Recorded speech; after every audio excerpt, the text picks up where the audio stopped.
Assalamualaikum warahmatullahi wabarakatuh. Kami dari kelompok 2 akan membahas mengenai accounting employment, behavioral variable, and performance advanced from Turkish Arts and Black Sea Region Companies. Sebelumnya perkenalkan dulu anggota kami. Silakan. Nama saya Maulida Triani. Nama saya Rindu Amalia. Saya Maulida Triandini. Saya Tanti Hartianti. Saya Agung Bulan. Saksikan analisis kami. Selanjutnya, sejumlah survei menunjukkan bahwa organisasi kerja berubah secara drastis pada 1980-an dan 1990-an. Meningkat secara global, persaingan dan perkembangan pesat dalam teknologi informasi mendorong manajer untuk memikirkan kembali cara kerja biasanya telah diatur, yang mengarah pada peningkatan adopsi disebut organisasi tempat kerja inovatif, berkinerja tinggi, baru, dan fleksibel. Dengan kata lain, perusahaan saat ini beroperasi dalam lingkungan yang menuntut persaingan adalah mengintensifkan dengan globalisasi dan pendalaman pasar tunggal global. Laju perubahan teknologi cepat dan konsumen semakin menuntut sukses. Dalam hal ini lingkungan membutuhkan upaya berkelanjutan oleh mereka yang bekerja, mengelola, dan berinvestasi dalam bisnis untuk menawarkan barang dan jasa yang bernilai bagi konsumen. Alat untuk sukses adalah inovasi, investasi, praktik bisnis yang baik, tenaga kerja yang terampil dan termotivasi, serta kemampuan menggambar pada pasar tenaga kerja yang fleksibel dan adil. Untuk menjawab tantangan ini, para manajer di semua sektor masyarakat perlu mendapatkan pemahaman yang lebih jelas, pemahaman tentang karakteristik pendatang baru dan harapan mereka terhadap pekerjaan. Juga mereka perlu memahami berbagai minat dan faktor yang menarik individu untuk organisasi mereka, mendorong mereka untuk memberikan kontribusi mereka untuk organisasi kinerja, dan mendorong mereka untuk berkomitmen pada organisasi. Selanjutnya ada tujuan penelitian. Penelitian ini bertujuan untuk menganalisis hubungan interpersonal karyawan akuntansi dan menganalisis efektivitas kinerja perusahaan. Kemudian kita lanjut ke kerangka teoritis. Dalam pekerjaan penjelasan dan administrator tahun 2004 menyatakan perilaku departemen faktor karyawan yang menghasilkan kinerja perusahaan ini adalah konflik, nilai-nilai bersama, kekuatan yang seimbang, komunikasi, kepercayaan atau confidence, dan kolaborasi. Seperti yang dinyatakan oleh LSO tahun 2004, memprediksi dalam model struktural mereka bahwa 7 faktor ini memiliki pengaruh langsung dan tidak langsung pada perusahaan, kinerja, atau layanan. Kali ini kita akan membahas tentang 7 faktor kerangka teoritis. Yang pertama yaitu konflik. Konflik secara teratur terkait dengan insiden akut dan terisolasi seperti ledakan atau argumen atau fisik pertengkaran. Konflik dapat didefinisikan sebagai perjuangan atau kontes antara orang-orang dengan kebutuhan, ide, keyakinan, nilai, atau tujuan yang berlawanan. Menurut Gatton et al., ketika konflik terjadi di tempat kerja dapat menurunkan semangat kerja, menurunkan produktivitas kerja, meningkatkan ketidakhadiran, dan menyebabkan konfrontasi skala besar yang dapat mengarah pada kekerasan yang serius. Yang kedua, ada nilai yang dibagi. Nilai-nilai kemanusiaan merupakan tingkat kognisi yang paling abstrak, tidak spesifik dalam hubungannya dengan situasi atau objek, tetapi mempengaruhi persepsi dan evaluasinya. Nilai demikian dianggap sebagai kriteria yang digunakan oleh orang sebagai pedoman untuk mengevaluasi rangsangan, yaitu situasi, orang, dan objek. Secara umum, nilai diasumsikan bersifat universal dalam arti bahwa individu mengejar nilai-nilai yang sama di seluruh dunia, tetapi kepentingannya relatif melekat pada nilai-nilai yang berbeda. Dan yang selanjutnya ketiga, yaitu kekuatan yang seimbang. Definisi dari kekuasaan bervariasi dalam literatur fisiologi sosial dan mencakup lebih luas dan konsepsi yang lebih sempit. Meskipun banyak peneliti melihat kasus ini sebagai aspek organisasi yang dapat dikenali dan penting, para peneliti ini mengalami kesulitan mendefinisikan dan mengukur konstruksi teoritis. Kekuasaan adalah konsep yang berantakan dan sulit dipahami, yang tidak hanya memiliki karakteristik permukaan atau terlihat, tapi juga karakteristik sembunyi yang sulit untuk didefinisikan dan dipegang. Selanjutnya adalah komunikasi antara karyawan. Komunikasi antara karyawan adalah transaksi atau komunikasi antara individu atau kelompok di berbagai tingkat dan di berbagai bidang spesialis yang dimaksud untuk merancang dan mendesain ulang organisasi, untuk mengimplementasikan desain serta mengkoordinator kegiatan sehari-hari. Greenbaum Dax menyimpulkan bahwa meskipun audit yang berbeda telah menggunakan set item dan dimensi yang berbeda, 3 elemen penting tampak terjadi di semua instrumen. Yang pertama yaitu item yang terkait dengan aliran dan struktur komunikasi. Yang kedua, item yang terkait dengan iklim komunikasi. Dan yang ketiga adalah hal-hal yang berkaitan dengan isi komunikasi. Dan yang selanjutnya yaitu keyakinan. Kamus Online Webster mendefinisikan kepercayaan sebagai hubungan kepercayaan atau keintiman dan komunikasi yang dilakukan secara rahasia, seperti Jung dan kawan-kawan mencatat dengan mereka abstrak meningkatnya penerapan tim Squelocola dalam pemberian layanan, menyarankan pentingnya pengembangan keyakinan serta keyakinan tentang kompetisi kolektif tim. Penelitian ini menguji kuasilitas dalam hubungan antara keyakinan karyawan dalam bekerja dengan cakupan batas yang memberikan layanan keuangan. Kolaborasi atau kerjasama. Kolaborasi hanyalah orang-orang yang bekerja sama untuk mencoba menyelesaikan sesuatu. Tidak ada siapa-siapa cara yang benar untuk berkolaborasi. Tetapi kolaborasi yang efektif menggabungkan bahan utama organisasi yang menguntungkan serta efektivitas, efisiensi, dan pencapaian sasaran. Meskipun kolaborasi adalah inti dari proses bisnis modern, sebagian besar perusahaan adalah masih dalam kegelapan tentang bagaimana pengelolaannya. Linear alat berbasis proses seperti berbasis aktivitas, penetapan biaya, reka ulang, proses bisnis, dan lain sebagainya akan meningkatkan efisiensi dan organisasi dalam mencapai tugas individu.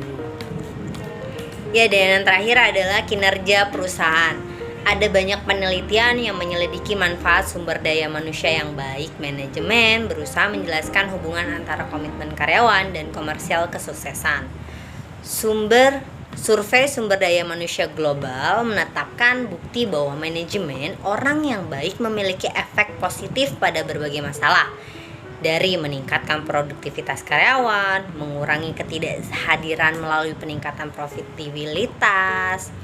Survei juga lebih dari 1.000 orang organisasi di 47 negara menemukan bahwa perusahaan yang memiliki strategi SDM yang terdokumentasi memiliki pendapat yang lebih tinggi hingga 35%.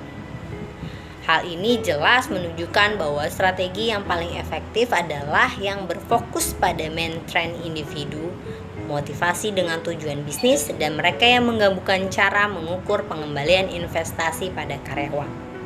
Itulah 7 hal yang harus diperhatikan dalam faktor analisis di Selanjutnya yaitu ringkasan model penelitian. H1. Konflik antar pegawai bagian akuntansi berdampak kurang baik terhadap kepercayaan diri. H2. Nilai-nilai bersama di antara karyawan Departemen Akuntansi memiliki dampak yang menguntungkan pada kepercayaan diri. H3. Kekuatan yang seimbang di antara karyawan Departemen Akuntansi memiliki dampak yang menguntungkan pada kepercayaan diri. H4. Komunikasi di antara karyawan Departemen Akuntansi memiliki dampak yang menguntungkan pada kepercayaan diri. H5. Konflik antar pegawai bagian akuntansi berdampak kurang baik terhadap kolaborasi. H6. Nilai-nilai bersama di antara karyawan Departemen Akuntansi memiliki dampak yang menguntungkan pada kolaborasi. H7. Kekuatan yang seimbang di antara karyawan Departemen Akuntansi memiliki dampak yang menguntungkan tentang kolaborasi. H8. Komunikasi di antara karyawan Departemen Akuntansi memiliki dampak yang menguntungkan tentang kolaborasi. H9. Keyakinan di antara karyawan Departemen Akuntansi memiliki dampak yang menguntungkan pada kolaborasi. H10. Keyakinan di antara karyawan Departemen Akuntansi memiliki dampak yang menguntungkan pada kinerja perusahaan. H11. Kolaborasi antara karyawan Departemen Akuntansi memiliki dampak yang menguntungkan pada kinerja perusahaan. Kita lanjut ke hasil uji hipotesis. Di sini ada tabel dari H1 sampai dengan H11 ya. Kita mulai dari H1.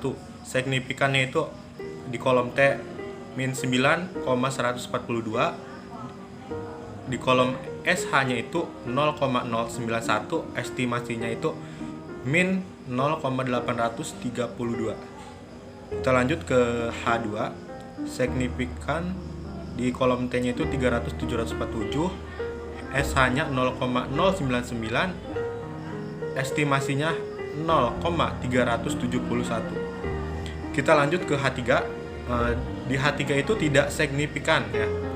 Di kolom T-nya itu 0,529, SH-nya itu 0,034, estimasinya 0,018. Kita lanjut ke H4. Di situ H4 juga sama ya, tidak signifikan. Di kolom T-nya itu 0,192, SH-nya itu 0,109, estimasinya itu 0,021. Kita lanjut ke H5 ya. Di situ H5-nya, di situ ada H5, di situ signifikan ya.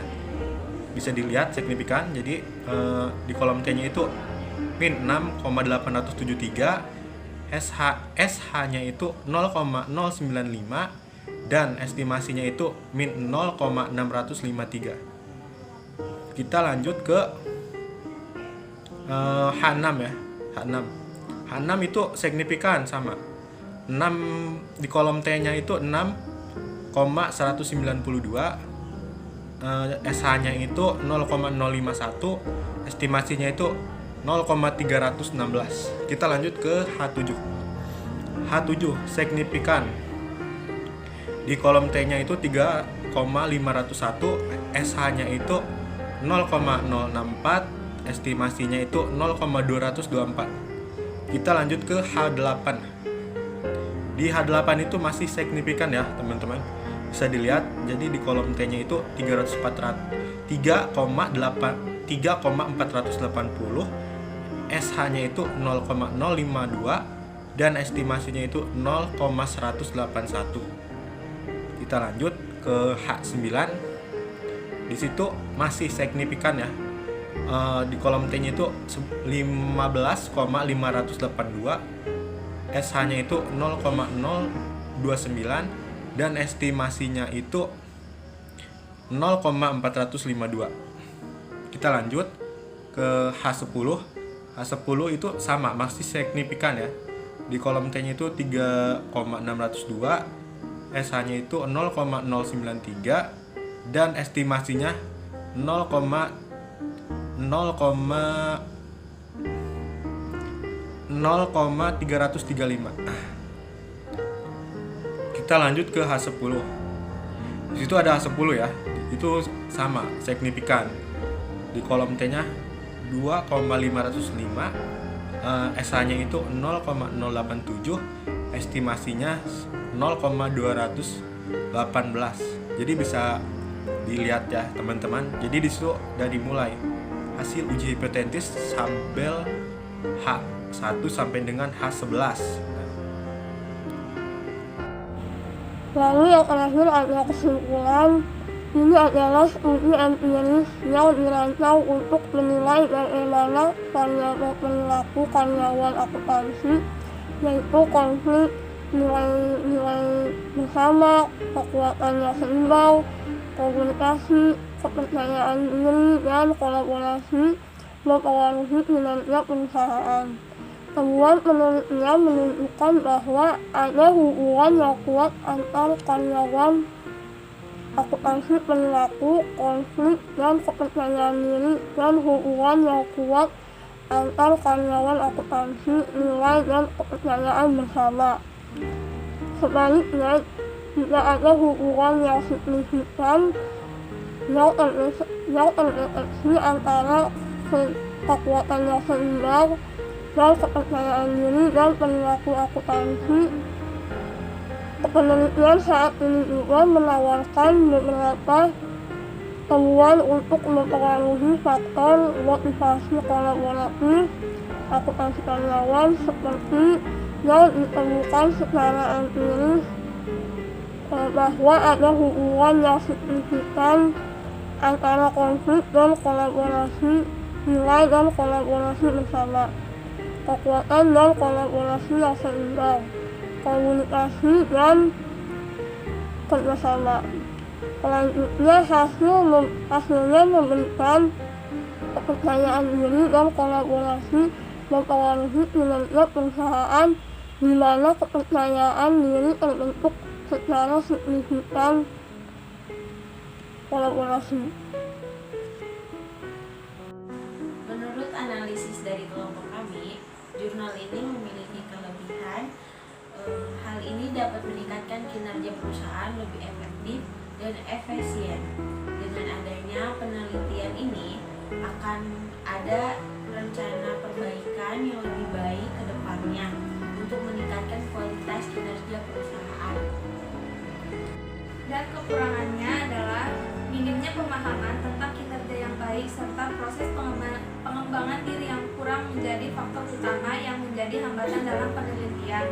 Adanya kekurangan atau ketidaksesuaian sikap akan menjadi penyebab ketidakakuratannya penelitian. Mungkin itu saja yang dapat kelompok kami sampaikan. Kurang lebihnya mohon maaf. Wassalamualaikum warahmatullahi wabarakatuh.